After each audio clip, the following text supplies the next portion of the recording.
Bonsoir à tous, j'espère que vous avez passé un bon week-end. Je suis ravie d'être avec vous. Je vais vous accompagner cette semaine pour vous présenter le journal de la rédaction. 562 hectares partis en fumée. Après 3 jours sans relâche, les pompiers ont réussi à maîtriser l'incendie près de Koumak. Mais devant les flammes, certains habitants ont craint pour leur habitation. Vous entendrez le témoignage de Georges dans ce journal. Une jeune fille a été mordue par un tricoréier ou en tout cas un serpent de mer. Une attaque assez rare au pays. Sa vie n'est plus en danger, mais sa famille s'interroge sur la prise en charge médicale de cette situation. Existe-t-il un antidote? Faut-il se méfier de ces animaux? Réponse ce soir. Des bateaux de croisière au Chesterfield, un scénario qui pourrait arriver l'année prochaine. La compagnie Le Pomant en fait la promotion sur son site. L'association environnementale Ensemble pour la planète s'indigne. En mer ou sur Seine, 2 univers pour 31 adolescents originaires des 3 provinces. Le trophée des jeunes marins et artistes a déjà 10 ans aujourd'hui. Dans le cadre de notre feuilleton, nous reviendrons sur les moments forts de cette aventure.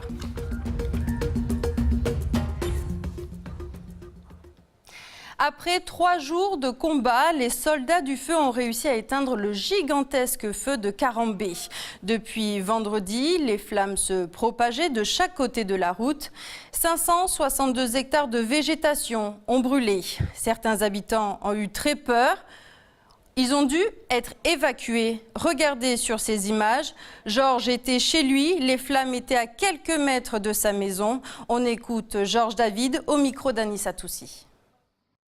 J'ai dit, soit ma femme, elle a vu le feu à la mer, vers la mer là-bas, là, au bord de mer là-bas. Elle a vu la nuit, elle a vu la flamme morte comme ça. Après, le matin, vendredi, on voulait partir à Bourreil. Ma femme, elle va aller au docteur là-bas à Bourreil. On est parti, mais il est dessous au bord de mer. Après, on est parti, arrivé là-bas. Puis ma fille, elle a envoyé un message à nous. Il a dit, mais le feu, il a traversé la route là-bas. Il monte en montagne là-haut. J'ai appelé ma femme, c'était ma femme. Fais vite, après on va retourner ici. On est arrivé ici à 1h après-midi, ici. Mais le feu, il est tout brûlé, tout derrière. Le vent, il souffle vers les montagnes comme ça. Là. Après, un moment, vers 4h, 4h30 comme ça, le vent, il a tourné. Il a tourné comme ça, il vient vers la maison, il vient comme ça derrière. Là, c'est appelé le chef pompier ici, Eric Blum, c'est appelé lui. Et s'il peut venir à la maison parce que le feu est presque arrivé à la maison. Puis il est venu là, avec ses collègues et puis avec les gens qui travaillent à la commune. C'est à quelle heure ça? Vers 5h, 5h30 comme ça. Là. Ils sont arrivés là. Avec les appels, ils ont commencé à nettoyer derrière la maison ici. Mais le moment qu'ils ont nettoyé, mais les flammes sont arrivées là. Il y a toutes les tas de niaoulis là. Mais on est là, on a essayé d'aider pour arroser un peu partout, mouiller la terre pour arrêter le feu. Quoi. Mais il est à pas. Ça descend comme ça là. Il traverse la route. Il attaque encore l'autre côté de la route, il descend comme ça là. Les pompiers sont là jusqu'à 10h le soir. Mais nous, on n'a pas dormi, on est resté comme ça vendredi jusqu'à 1h du matin. Mais mes gosses, ils restent jusqu'à 3h du matin pour surveiller parce qu'il y a un petit endroit devant nous, là, c'est pas brûlé. On a peur qu'il va arriver là. Puis on est devant la route là-bas pour surveiller. Oui. Le samedi, toute la journée, mais on est tous là. De regarder le feu, oui. Surveiller pour ne pas brûler ici. Ouh, j'ai jamais vu ça avant. C'est moi, Vanadou, j'ai jamais vu ça comme ça. Première fois, j'ai vu, oui. Et regardez cette nouvelle carte des risques de feux de forêt. Les quelques précipitations du week-end n'ont rien changé. La côte ouest est toujours placée en risque très élevé, voire extrême. Les vents sont forts et devraient se renforcer d'ici mercredi. Tous feux non domestiques sont strictement interdits. En bref, à Koné, ce week-end, un piéton a été retrouvé mort au bord de la route. Il a été percuté par un véhicule vendredi soir entre 22h et 23h. Un homme de 46 ans, connu pour 5 délits routiers, a été placé en détention provisoire. Il a été mis en examen, je cite, pour homicide involontaire par conducteur auteur d'un délit de fuite et en état d'ivresse manifeste. L'individu dit avoir endommagé sa voiture sur la route en retour de soirée. L'appel à témoins est toujours d'actualité. Je vous le disais en titre, c'est une information Calédonia. Il y a une semaine, Naomi s'est fait mordre par un tricoréier ou un serpent de mer sur la plage de Gatop alors qu'elle se baignait avec ses amis. Témoignage recueilli par Mathieu Le Barbier.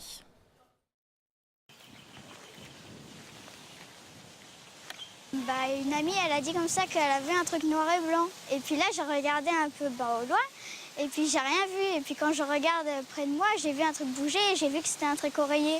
Et ça se fait qu'après, j'ai vite dit aux autres et à ma petite sœur de sortir. Et quand j'allais pour les faire sortir, j'ai eu bien mal à mon genou. Après, j'ai pleuré parce que j'avais mal. Et après, ma mère, elle est venue et puis elle a regardé mon genou et elle a vu qu'il y avait 2 points. Ça se fait qu'on est vite parti chercher mon père au Pantin et après on m'a emmené à l'hôpital à vous. Allez, viens. Donc ça a été de prendre l'enfant et partir à quelques kilomètres sur le dispensaire qu'il y a à Vaud. Et ils nous ont évacués sur l'hôpital de Koumak. Donc à Koumak, c'est un autre médecin qui a pris le relais. Tout de suite, la première chose que j'ai demandé déjà à l'infirmière, je lui ai parlé de l'antidote. Je sais qu'il existe. Et je lui ai demandé comment on faisait pour avoir l'antidote. Elle m'a dit qu'apparemment, il n'y en avait pas. Donc j'ai attendu que le médecin arrive dans les minutes qui ont suivi. Et la première chose que j'ai demandé au médecin, j'ai demandé de venir dehors pour ne pas parler devant ma fille. Et j'ai demandé comment on fait pour avoir l'antidote, est-ce qu'il y a l'antidote. Et il m'a dit, il existe, mais pas en Nouvelle-Calédonie. La seule chose qu'il pouvait faire, c'était surveiller les constantes et pallier aux éventualités de défaut de respiration ou ce genre de choses-là. J'ai simplement compris qu'ils feraient leur possible, mais que si l'antidote était indispensable, parce qu'on ne savait pas comment le venin avait été diffusé dans le corps, j'ai compris que c'était ou tout bon ou tout mauvais. Voilà, on ne pouvait rien faire d'autre. Y a-t-il ou non un antidote? Nous avons posé la question au docteur Claude Maillot, spécialiste en médecine subaquatique. Écoutez. Alors cet antidote n'est pas disponible partout, en particulier dans les dispensaires, parce qu'il n'est pas utile d'en avoir dans chaque centre de soins. En effet, ça n'est jamais une urgence de passer l'antidote. Ce qui peut être urgent, c'est de maintenir la personne en vie si elle développe des symptômes de détresse ventilatoire du fait de l'envenimation, mais cela peut être constamment fait avec les moyens qui sont à la disposition des personnels des dispensaires, et cela peut permettre d'avoir suffisamment de temps pour évacuer la personne sur le centre hospitalier territorial où elle recevra éventuellement l'antidote. Est-ce vraiment un tricoréier ou pas qui a mordu Naomi? La question reste entière une semaine après l'accident. Nous avons donc demandé des précisions sur le tricoréier au docteur spécialiste de la médecine subaquatique.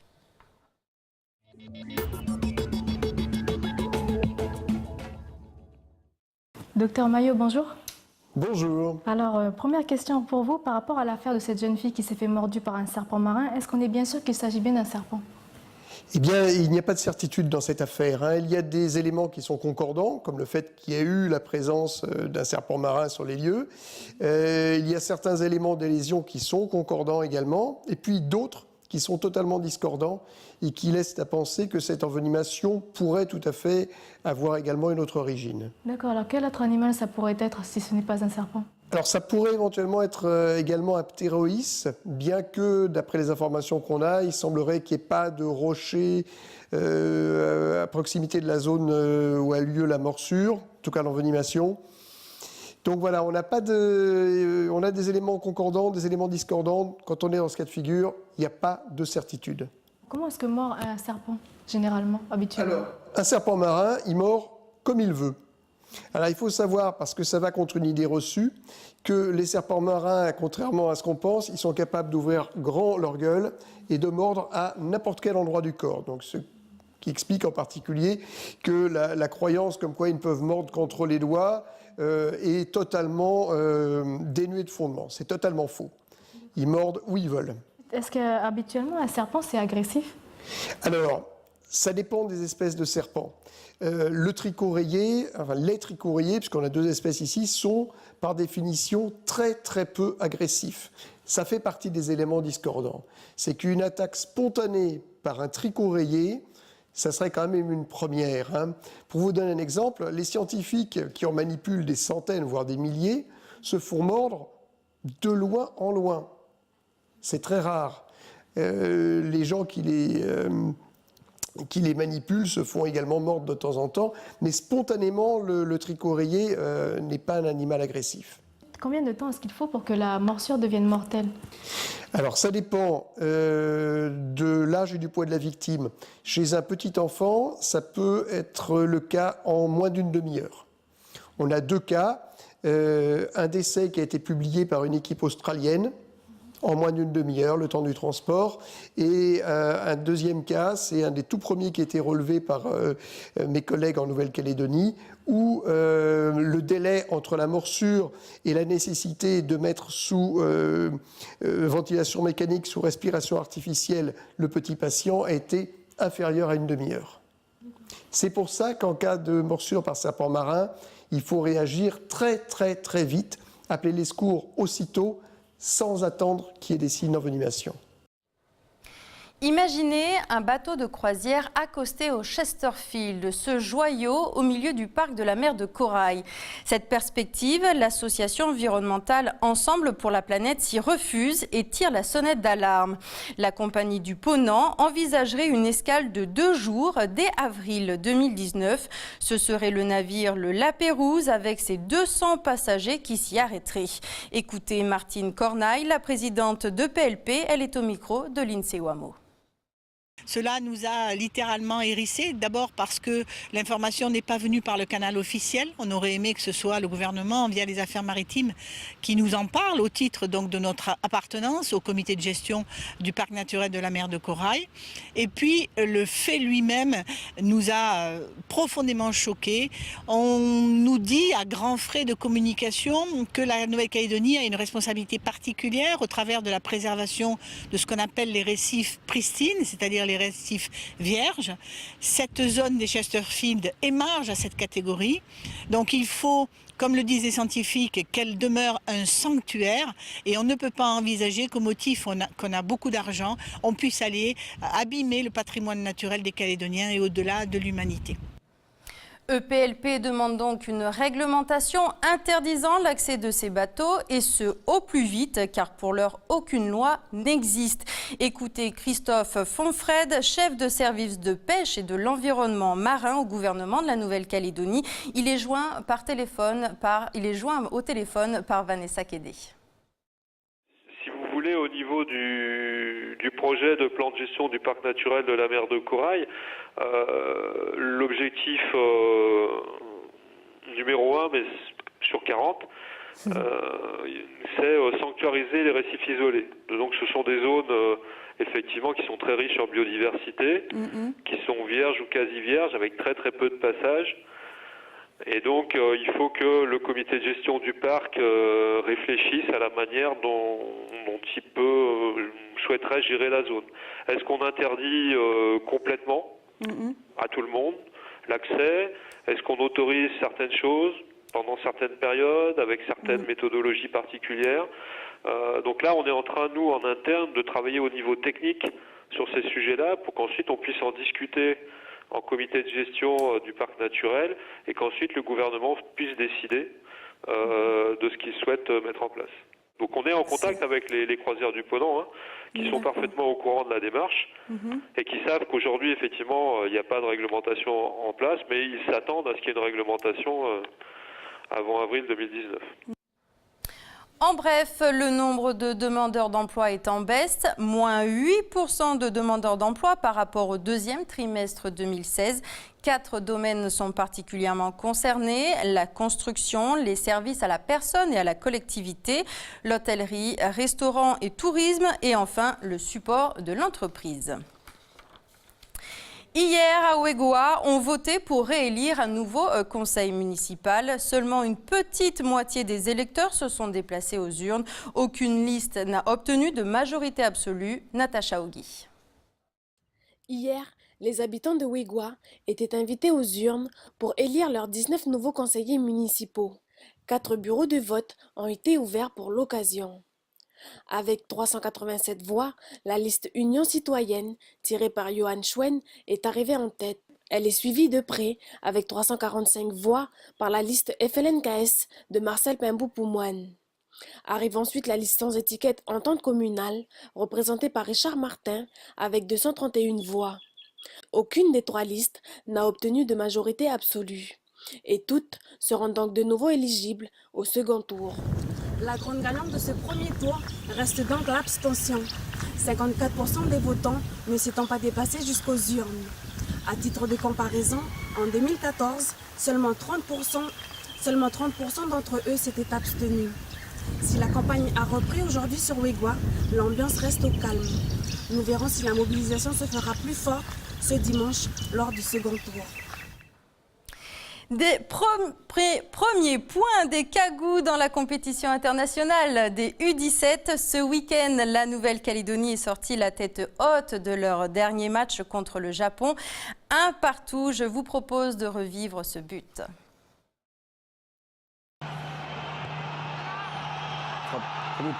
Oui, égalisation des Cagous, je te le disais. De notre capitaine.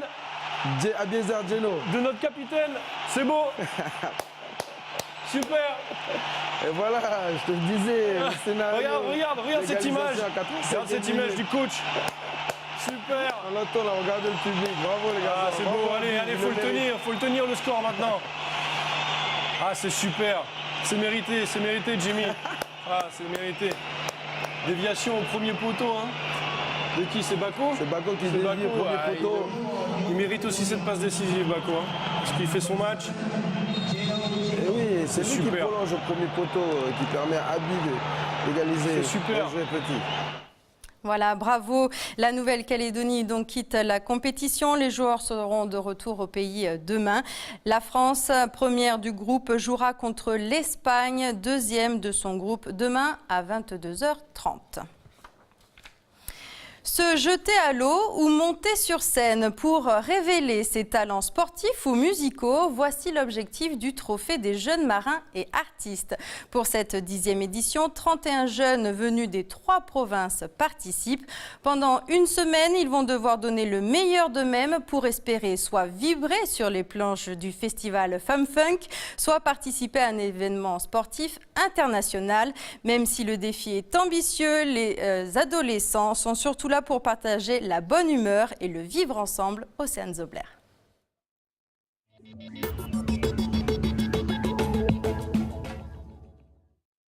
Le Trophée des jeunes marins et jeunes artistes est une réelle opportunité pour les jeunes de 15 à 18 ans. L'occasion pour eux d'acquérir de l'expérience et de se mettre au devant de la scène. 10 ans que cet événement existe et je me demande comment tout a commencé. Mathias, l'un des premiers à avoir tout organisé, se dirige au centre nautique calédonien de Nouméa. Certainement pour régler les derniers détails de cette 10e édition, j'en profite donc pour le suivre et revenir un peu dans le passé. Et ce qu'il faudrait, c'est qu'on arrive à savoir, nous, si on doit fournir du matériel, lequel, et toi, ce que tu amènes. On a beau travail d'équipe. Les équipages Yes. qui naviguent quasiment tous maintenant, ou qui ont une belle carrière devant eux. Hélène Lebrun, Thomas Galindo, qui a fait école de médecine ici, enfin à sa prépa, qui à mon avis est en école. Il me semble que c'était Jenny, l'un des premiers équipages du Nord. Mais c'est Jenny qui est maman. Jenny est maman, c'est vrai. Et aujourd'hui, c'est toujours aussi convivial. Qu'est-ce qui a changé depuis les premières éditions? Quelques rides, je sais pas. Il s'est passé 10 ans, donc ça peut devenir redondant de faire 10 années de suite, la même chose, les 3 provinces, et c'est pas le cas. En fait, sur cet événement, on y est et il y a une Dream Team et c'est toujours cool. La première édition, c'était en 2007, mais le concours pour les artistes n'est venu que l'année suivante en 2008. Marins et artistes, alors, ça fait bon ménage ? Qui de mieux pour animer un village d'un village de jeunes que les jeunes eux-mêmes. Et du coup, Mathias a eu cette idée des jeunes artistes. Alors c'est vrai que ça peut surprendre, parce que c'est quand même... C'est pas que c'est pas la même population, mais c'est des affinités différentes entre un marin et un artiste. Et quand on a vu effectivement soit les super pépites qui sont sorties, soit le monde qui venait écouter ces jeunes talents, eh ben, ça s'est avéré être une super idée. Et donc 9 ans plus tard, ça tient toujours. Et on a chaque année des découvertes, des belles découvertes, quoi.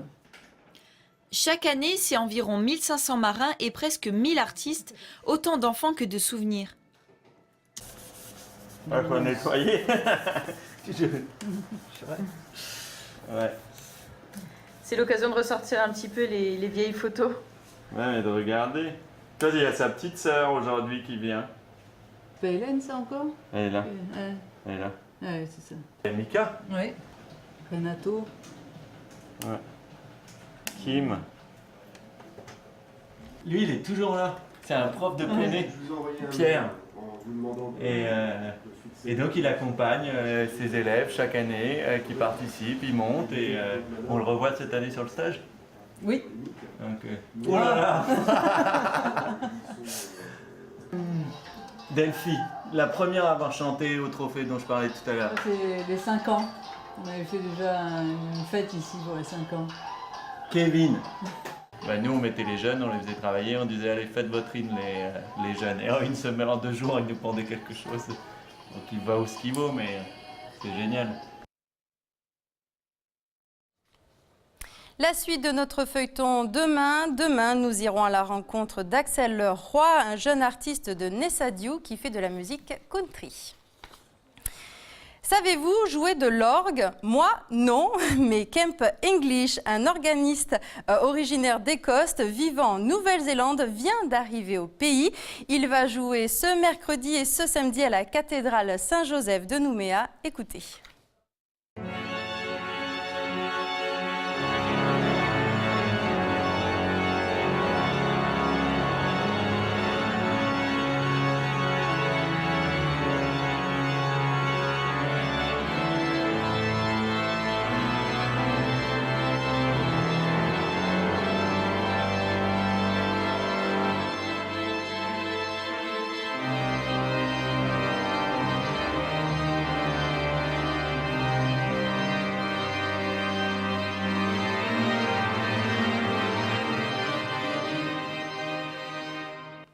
Voilà, le concert, c'est ce mercredi et ce samedi à 19h à la cathédrale. L'entrée se fera sur don à votre arrivée.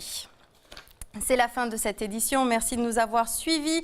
À suivre dans Calédonia, on vous emmène à Poindimier. Vous allez retrouver la bande au cœur du festival Anuru Amboro. Jamie et Michel reçoivent en plateau le réalisateur du film documentaire Dougma, ce film qui vous emmène en Syrie dans le monde des djihadistes. Voilà, merci de nous avoir suivis. À bientôt.